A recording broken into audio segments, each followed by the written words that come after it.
इसने कुरान को जलील करने की कोशिश की। बारे इलाह तू इसको ऐसा जलील कर, ऐसा जलील कर, ऐसा जलील कर कि बाद में आने वाले लोगों के लिए इसकी जिंदगी और इसकी मौत दोनों निशाने इबरत बन जाए। चले थे साहब कुरान बदलने, 26 आयतें निकाल कर दम लूंगा, कुरान को बदल के दिखाऊंगा, कुरान से 26 आयतें निकलवा के दिखाऊंगा। चले थे कुरान को बदलने, अल्लाह ने ऐसा बदला कि देख, जो हमारी किताब को बदलने का ख्वाब देखते हैं वो खुद बदल जाते हैं। और फिर वही चीज जो कल और परसों मैंने कही थी, वो जब पूजा करेगा तो फख्र करेगा मैं हिंदू हूँ, अग्नि की पूजा करेगा तो फख्र करेगा कि मैं हिंदू हूँ, चंदन लगाएगा, सब कुछ लगाएगा, सब कुछ करेगा मूर्ति, लेकिन जब पेशाब करने बैठेगा तो उसको गुस्सा आएगा, कम बखत यहीं से मैं हिंदू नहीं हूँ। जब भी वो पेशाब और लैट्रिन करने जाएगा कहेगा कम बखत ये, और बदल जाती। गलती करी बेचारे उस पंडित ने जिसने इसको हिंदू बनाया था, उसको सबसे पहले बीच वाली चीज बदलनी चाहिए थी कि यहाँ से तो तुम मुसलमान हो, ये तो बदलो पहले। हो सकता है हुकूमतें फोन कर रही हो, जापान, फिलिस्तीन, जर्मन, अमेरिका, कि भाई बीच वाली चीज को चेंज करने का और नॉर्मल जैसे बच्चा पैदा होता उसी तरीके से हो जाए, ऐसी कोई सर्जरी है? ऐसी कोई सर्जरी मिल नहीं रही है। शायद उन लोगों ने ये कहा हो कि नहीं साहब, बेहतर इसी में है कि इसका खतना खत्म कराने के लिए आपको पूरी की पूरी गायब करना पड़ेगा। हो सकता है कि इसको बाद में हिंदू भाई ये कहने के ये खत्म कराओ, ये खतना हमें जीने नहीं दे रहा है, ये हमारे धर्म में कलंक बन रहा है, इसको खत्म करो। और जब अगर बीच वाली चीज को खत्म कर दिया तो तुम फिर बीच ही वाले बन जाओगे, ना मर्द रहोगे ना औरत, फिर जिंदगी भर। देखा अल्लाह ने कैसे बदला। चले थे कुरान बदलने, अल्लाह ने ऐसा बदला कि बीच वाला बनने की नौबत आ गई। अगर ऑपरेशन हो गया और बीच वाली चीज कट गई तो फिर रह क्या गया, और अगर नहीं बदली तो जिंदगी भर सारा कोसता रहेगा अपने आप को, कम बखत। हो सकता देखे भी नहीं, ऐसे कर जनेऊ कहाँ बांधेगा, जनेऊ सोचो कहाँ पहुंचा दिया अल्लाह। और पेशाब तो आदमी दिन भर में 2-3 बार तो करता ही करता है, यानी इसको एहसास होगा कि हमने क्या किया है। कभी हो ना हो पेशाब करते वक्त एहसास जरूर हो।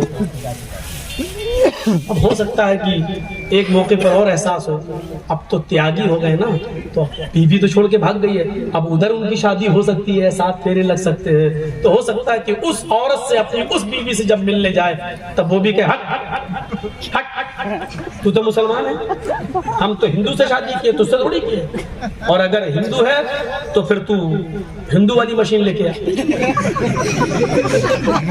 अब सोचो कि कितनी जगह ये फटकार, अच्छा सिर्फ सोचो बस, अल्लाह ने कितना जलील कर दिया है इसे, कहां पहुंचा दिया इसको। इसलिए कभी कुरान का मजाक मत उड़ाना मेरे भाइयों, कभी हदीस का मजाक मत उड़ाना। हम गुनाहगार हैं, अपने आप को गुनाहगार समझना, लेकिन कभी ये मत कहना कि मोहम्मद रसूलुल्लाह ने ऐसा किया नहीं। सहाबा किराम ने अपने खून से सींचा है जिसने, कभी मजाक मत उड़ाना। मौलवी जर्जीस ने फोटो तस्वीरें सब बताई हैं, इसको अपने दिल पे मत लेना। ये सोचना कि जर्जीस ने सुनाया क्या है, ये उसी नबी का फरमान है जिस नबी का पीछा इस तयागी ने किया। 12 और नबी की 11, मोहम्मद की 11 बीवी, एतराज करता था ना, मोहम्मद की 11 बीवी पर बड़ा एतराज था। जिस धर्म में गया है उस धर्म में कृष्ण कन्हैया जी की 16,108 थी। चला मुंह खोल अपना थूथड़ा, क्या बोलेगा, चुपचाप है, खामोश है, नहीं बोल पाएगा, नहीं बोल पाएगा। क्यों? जिस चीज जिस मकसद के लिए गया है वो उसको पूरी हो रही है।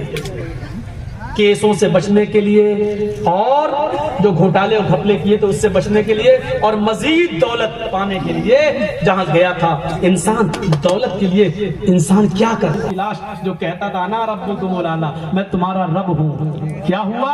समंदर में डूबा, गर्क किया गया। डूबा तो कोई उसको बचाने वाला नहीं हुआ। अपने आप को रब कहने वाला भी क्या कहता है?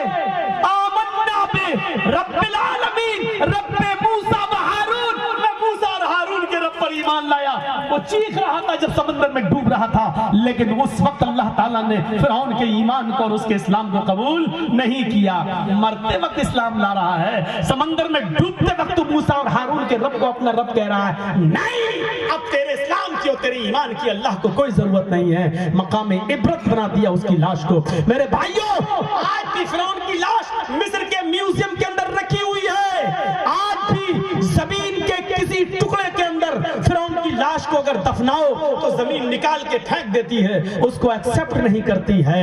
मेरे भाइयों, आज भी फिरौन की लाश को किसी समंदर में डालो तो समंदर उसको बहाता नहीं है, उसको बाहर फेंक देता है। आज भी फिरौन की लाश को समंदर एक्सेप्ट नहीं करता है और जमीन फिरौन की लाश को एक्सेप्ट नहीं करती है। अल्लाह ने फिरौन की लाश को दुनिया वालों के लिए मकाम इबरत बना दिया है। जितेंद्र नारायण त्यागी का भी यही हाल होगा। उसकी जिंदगी और उसकी मौत दोनों बाद में आने वाली नस्ल के लिए मकाम इबरत। मान होकर इस्लाम में कीचड़ निकाल सकती है, वो ईसाई बनकर क्या ईसाइयत में कीचड़ नहीं निकाल सकती है? जो अपनी अम्मा में गलती निकाल दे, वो दूसरे की बनाई हुई मुंह बोली अम्मा में गलती क्यों नहीं निकालेगी? जो सगी माँ में गलती निकाल सकती है, वो सौतेली माँ में गलती क्यों नहीं निकालेगी? तो मेरे भाइयों, सोचो, जब उसने ईसाइयत में भी गलतियां निकाली तो उसको उधर से भी धक्के मार के भगा दिया गया। धोबी का गधा न घर का न घाट का। यही हाल सलमान रश्दी का हुआ, यही हाल तस्लीमा नसरीन का हुआ, यही हाल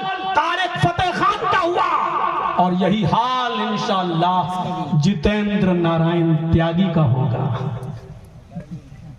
जब तक इनके बाप हैं जिंदा या हुकूमत में, तब तक इसकी इज्जत है, और जब बाप ही नहीं रहेगा तो इसकी इज्जत भी नहीं रहेगी, और बाप जिंदगी भर नहीं रहेगा। ये आपको मालूम है ना? राहत इंदौरी ने कहा था, जो आज साहिबे मसनद हैं कल नहीं होंगे, किराएदार हैं, जाती मकान थोड़ी है। ये सब आने जाने वाली सरकारें होती हैं। जब तक बाप जिंदा है बेटे की इज्जत होगी, और बाप हटा तो बेटे का कोई पुरसान हाल नहीं होगा।